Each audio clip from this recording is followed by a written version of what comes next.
તમે આવું બોલીને ગયા હતા ને, વિડીયો વાળા રેકોર્ડ કરે છે, તમે મને કહેજો ઇકબાલગઢમાં એને ઉભો રહીશું.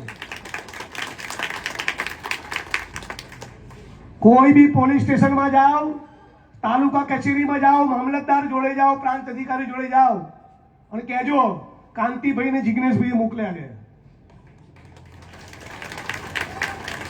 અને ટણી કરે તો તરત પણ ફોન કરજો. ટણી વાળાને વસૂલવા જ બેઠો છું હમણાં. આ ટણીઓ ફળીઓ કાઢી નાખવાની છે ગુજરાતમાંથી.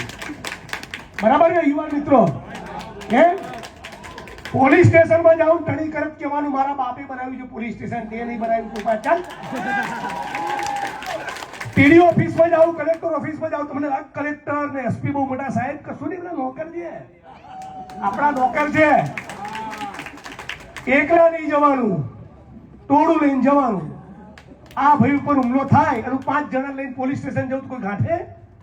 અને 500 લોકોને લઈને જવું તો પીઆઈ તપાસ મૂકીને આવે, 5000 લોકોને લઈને જવું તો એસપી આવે, અને 50,000 ની રેલી કરો તો ગૃહમંત્રીને રેલો આવે. આ બેન તો આવેલો જ છે, કાલ જવાબ આપીશું. તો આ ગુજરાત આપણું, દેશ આપણું, પરસેવો આપણો, મજૂરી આપણી, પેદા આપણે કરીએ, ઈંટોના ભઠ્ઠામાં આપણે, ચણતર પ્લાસ્ટરની સાઈડમાં આપણે, ખેતરોમાં આપણે, બધું જ પેદા આપણે કરીએ તો પછી ગુજરાતના માલિક બી આપણે, આ દેશના માલિક બી આપણે. લૂંટવા વાળા કેટલા છે? આ અદાણી ને અંબાણી ને બધા તો 1000, 2000, 5000, 10,000 લાખ. જનતા તો 6.5 કરોડ. બધી જનતા એક થઈ જાવ, બધા ગરીબોનો સરવાળો કરો, દલિતોનો, આદિવાસીનો, ઓબીસીનો, કેટલી મોટી આપણી શક્તિ. પણ શું વચ્ચે પોલીસને મોકલે, વચ્ચે રેડ કરાવે.